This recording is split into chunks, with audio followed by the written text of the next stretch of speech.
नमस्कार दोस्तों।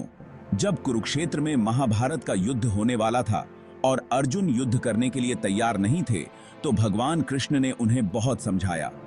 जो उपदेश उन्होंने अर्जुन को दिया, उसे आज हम गीता श्लोक के नाम से जानते हैं। गीता श्लोक को भगवान कृष्ण ने 18 अध्याय में बांटा है और इसमें कुल 700 श्लोक हैं। गीता श्लोक को महात्मा गांधी से लेकर अल्बर्ट आइंस्टीन और स्वामी विवेकानंद जैसे महान हस्तियों ने बहुत मान्यता दी है। गीता श्लोक आज से लगभग 5700 वर्ष पहले कहा गया था, लेकिन आज भी इसका महत्व उतना ही है जितना महाभारत युद्ध के समय था। महाभारत युद्ध से पहले भी गीता श्लोक को भगवान विष्णु ने भगवान सूर्य को सुनाया था, लेकिन भगवान सूर्य से गीता श्लोक अधिक लोगों तक नहीं पहुंच पाया था। जब भगवान श्री कृष्ण ने भगवद गीता को महाभारत युद्ध के समय अर्जुन को समझाया, तो पूरे विश्व में गीता श्लोक का प्रचार हुआ। गीता श्लोक में भगवान श्री कृष्ण ने बहुत सारी बातें अर्जुन को सुनाई हैं।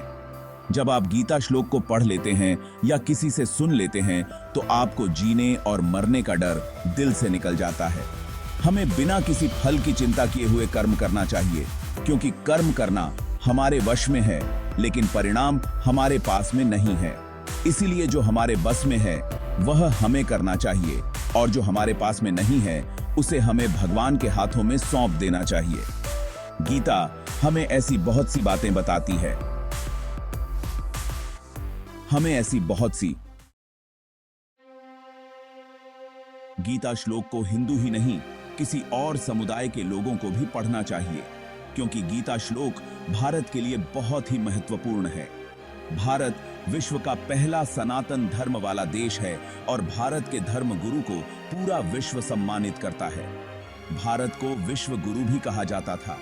इस देश में ऐसे ऐसे चमत्कार होते हैं जो किसी अन्य देश में होना नामुमकिन है। जो चमत्कार भगवान भारत में करते हैं, वह चमत्कार वैज्ञानिकों के लिए भी नामुमकिन लगती है। महाभारत युद्ध जब हुआ, तो स्वयं भगवान श्री कृष्ण, जो भगवान विष्णु के अवतार हैं, उन्होंने खुद गीता का उपदेश अर्जुन को दिया। और इस उपदेश को संजय ने देखा और सुना, और महाराज धृतराष्ट्र को उसने बताया। आइए जानते हैं गीता का सार और सुनते हैं गीता उपदेश हिंदी में। श्री कृष्ण कहते हैं कि जब जब धर्म की हानि और अधर्म की वृद्धि होती है, तब तब मैं अपने स्वरूप की रचना करता हूं। मनुष्य के शरीर में रहने वाला आलस्य ही उनका सबसे बड़ा शत्रु होता है। परिश्रम जैसा दूसरा कोई अन्य मित्र नहीं होता, क्योंकि परिश्रम करने वाला कभी दुखी नहीं होता है। सृष्टियों का आदि और अंत तथा मध्य भी मैं ही हूं। मैं विद्याओं में अध्यात्म विद्या और परस्पर विवाद करने वालों का तत्व निर्णय के लिए किया जाने वाला वाद हूं। चिंता से ही दुख उत्पन्न होते हैं, किसी अन्य कारण से नहीं।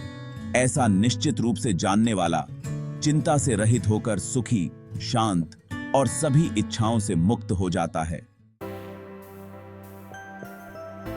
श्रेष्ठ पुरुष जो जो आचरण करता है, अन्य पुरुष भी वैसा वैसा ही आचरण करते हैं। वह जो कुछ प्रमाण कर देता है, समस्त मनुष्य समुदाय उसी के अनुसार बरतने लग जाते हैं।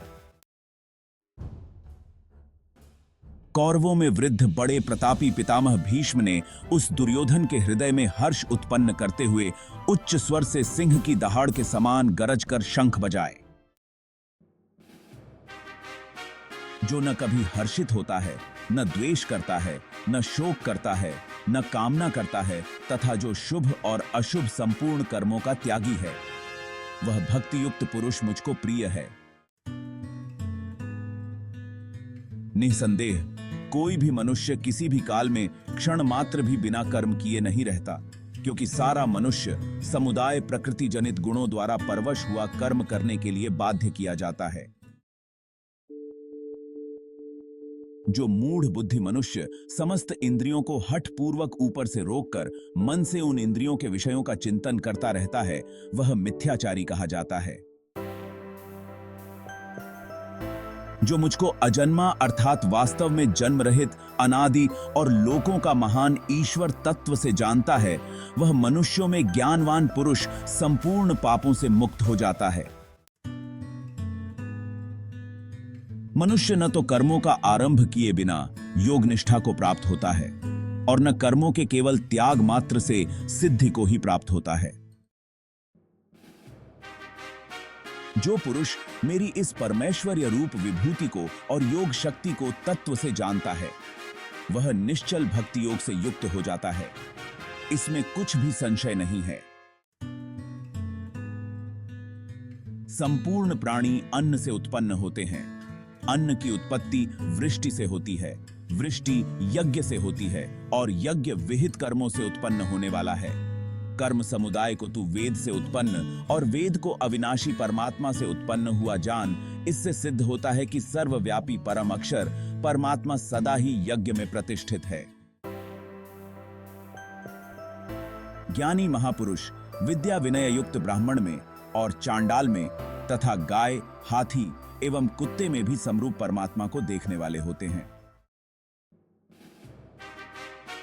श्री भगवान ने कहा, परम अक्षर ब्रह्म है। अपना स्वरूप अर्थात जीवात्मा अध्यात्म नाम से कहा जाता है तथा भूतों के भाव को उत्पन्न करने वाला जो त्याग है, वह कर्म नाम से कहा गया है। जिस काल में न तो इंद्रियों के भोगों में और न कर्मों में ही आसक्त होता है, उस काल में सर्व संकल्पों का त्यागी पुरुष योगारूढ़ कहा जाता है। जो पुरुष अंत काल में भी मुझको ही स्मरण करता हुआ शरीर को त्याग कर जाता है, वह मेरे साक्षात स्वरूप को प्राप्त होता है। इसमें कुछ भी संशय नहीं है। जो दुख रूप संसार के संयोग से रहित है तथा जिसका नाम योग है, उसको जानना चाहिए। वह योग धैर्य और उत्साह युक्त चित्त से निश्चय पूर्वक करना कर्तव्य है। परंतु जो मनुष्य आत्मा में ही रमण करने वाला और आत्मा में ही तृप्त तथा आत्मा में ही संतुष्ट हो, उसके लिए कोई कर्तव्य नहीं है।